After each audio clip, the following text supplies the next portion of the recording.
اگر آپ ہر وقت معدے کی جو ہے گرمی سے یا اس کے معدے کی متعلق جو ہے مسائل ہیں ان سے پریشان ہیں، کھانا کھاتے ہوئے ڈرتے ہیں، باہر جاتے ہوئے کھانا کھاتے ہوئے آپ کو ہوتا ہے کہ جی میں کھاؤں گا تو میرے ساتھ پرابلم ہو جائے گی،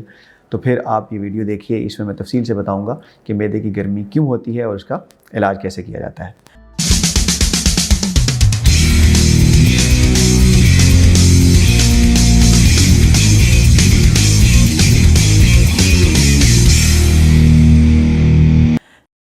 معدے کی گرمی کے بارے میں اکثر سننے کو ملتا ہے، اور اکثر لوگوں کی اس کے بارے میں جو کانسیپٹ ہے ان کا وہ مختلف ہوتا ہے۔ کچھ لوگ معدے کے درد کو، معدے کی تیزابیت کو، بد ہضمی کو، یا کچھ لوگ جو معدے کی گیس ہے اس کو معدے کی گرمی سے وہ کرتے ہیں۔ یہ پرانی اصطلاح ہے، پہلے زمانے میں شاید جو بھی معدے کے مسئلے ہوتے تھے اسے معدے کی گرمی سے ہی وہ کیا جاتا تھا، اس میں اسی کے کھاتے میں ڈالا جاتا تھا۔ اس میں اگر ہم دیکھیں تو بہت سارے جو چیزیں ہیں وہ الگ الگ بیماریاں ہیں جو کہ معدے کی تکلیف کا باعث بن سکتی ہیں، معدے میں درد کا باعث بن سکتی ہیں، اور جو ہے وہ بد ہضمی کی وجہ بھی بن سکتی ہیں۔ تو آج ہم تفصیل میں دیکھتے ہیں کہ کون کون سی ایسی چیزیں ہیں جو کہ معدے سے جڑی ہیں اور وہ معدے کی تکلیف کا باعث بن سکتی ہیں۔ سب سے پہلے اگر ہم بات کریں تو یہ ایک انفیکشن ہے، بیکٹیریل انفیکشن، جراثیم کی وجہ سے ہوتا ہے، جسے ہم ایچ پائلوری کہتے ہیں۔ یہ عام طور پہ جو کھانا ہے باہر سے جیسے لوگ کھاتے ہیں اور ان ہائیجینک یعنی غیر صحت مند جو کھانا ہے جس میں بناتے ہوئے بھی صفائی کا خیال نہیں رکھا جاتا، عام طور پہ اس کی وجہ سے یہ پھیلتا ہے، آلودہ پانی کی وجہ سے، آلودہ کھانے کی وجہ سے۔ اور یہ جب معدے میں جاتا ہے تو معدے میں یہ جو ہے وہ وہاں پہ سوزش کرتا ہے۔ عام طور پہ معدے میں چونکہ تیزاب ہوتا ہے تو زیادہ بیکٹیریا وہاں پہ رک نہیں سکتے ہیں، لیکن یہ بیکٹیریا ایسا ہے جسے اللہ تعالیٰ نے ایسی طاقت دی ہے کہ یہ وہاں پہ رک سکتا ہے اور سوزش کر سکتا ہے، اور یہ عام طور پہ دنیا میں پایا جانے والا سب سے کامن بیکٹیریا ہے جو کہ معدے کے مسائل جو ہے وہ کرتا ہے۔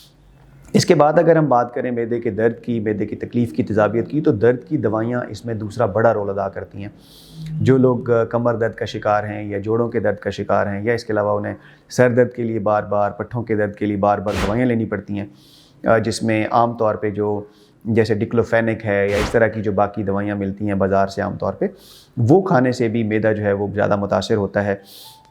اس کی جھلی کے اندر نہ صرف سوزش ہوتی ہے بلکہ زخم بھی بن سکتے ہیں جو کہ درد کا باعث بنتے ہیں، بد ہضمی کا باعث بنتے ہیں اور معدے کی تکلیف کا باعث بنتے ہیں۔ کچھ لوگوں میں یہ دونوں چیزیں نہیں ہوتی لیکن اس کے باوجود بھی وہ معدے کی تکلیف کا شکار ہوتے ہیں۔ اسے ہم کہتے ہیں فنکشنل ڈسپیپسیا۔ فنکشنل ڈسپیپسیا میں کیا ہوتا ہے کہ معدہ جو ہے وہ سینسٹیو ہو جاتا ہے، یعنی حساس ہو جاتا ہے، اس کے اندر سوزش بغیر کسی وجہ کے ہوتی ہے تھوڑی بہت، اور اس میں معدے کا جو کام ہے وہ بہت متاثر ہوتا ہے، یعنی کہ اس کا جو غذا کے ہضم کرنے کا عمل ہے وہ بہت متاثر ہو جاتا ہے۔ تو یہ ساری چیزوں کو اگر ہم کلیکٹیولی دیکھیں تو یہ ساری کی ساری معدے کی تکلیف کا باعث بنتی ہیں، اور معدہ اس میں جو ہے بہت زیادہ متاثر ہوتا ہے۔ اب اس کو ہم نے آگے جو ہے اس کی تشخیص کیسے کی جاتی ہے، تو اس کے لیے بہت سارے ٹیسٹ ہیں، بلڈ ٹیسٹ بھی ہیں، اور اس کے علاوہ الٹرا ساؤنڈ کر کے بھی دیکھا جاتا ہے کہ جو پیٹ میں باقی جو چیزیں ہیں جیسے کوئی پتے کی پتھری وغیرہ ہے اس کو دیکھا جاتا ہے، اور کبھی کبھی جو ہے وہ اس میں اینڈوسکوپی کی بھی ضرورت پڑتی ہے دیکھنے کے لیے کہ اندر السر وغیرہ یا اگر سوزش ہے تو وہ کتنی ہے۔ اگر آپ چاہتے ہیں کہ اس سے آپ چھٹکارا پائیں تو اس کے لیے سب سے پہلے دوائیوں سے پہلے آپ کو اپنے لائف سٹائل ماڈیفیکیشن کی ضرورت ہے، یعنی طرز زندگی کو بہتر بنانے کی ضرورت ہے۔ سب سے زیادہ جو اس میں اہم چیز ہے وہ ہے آرگینک چیزوں کا استعمال، یعنی جو قدرتی چیزیں ہیں ان کا استعمال۔ فائبر والی چیزیں جو ہیں وہ معدے کے لیے، آنت کے لیے بہت فائدہ مند ہیں، اور وہ اس کے اندر جا کے ایک حفاظتی تہہ بناتی ہیں جس سے اس کے اندر ایسڈ تیزاب کا اثر جو ہے وہ کم سے کم ہوتا ہے۔ تو سبزیوں کا استعمال، سلاد کا استعمال وہ بہت زیادہ ضروری ہے، پھلوں کا استعمال اس میں بہت زیادہ ہیلپ فل ہے، اور جو مرغن غذائیں ہیں یا بہت زیادہ مرچ مسالے والی چیزیں ہیں، تلی ہوئی چیزیں ہیں، جو چکنائی والی چیزیں ہیں، ان سے بچیں گے تو معدہ جو ہے وہ اچھا کام کرے گا۔ اس کے علاوہ درد کی دوائیاں جو ہیں وہ بہت کم سے کم استعمال کرنی چاہیے، اور ہمیشہ ڈاکٹر کے مشورے سے کرنی چاہیے، تاکہ اگر آپ کا معدہ متاثر ہے تو وہ اس کے لیے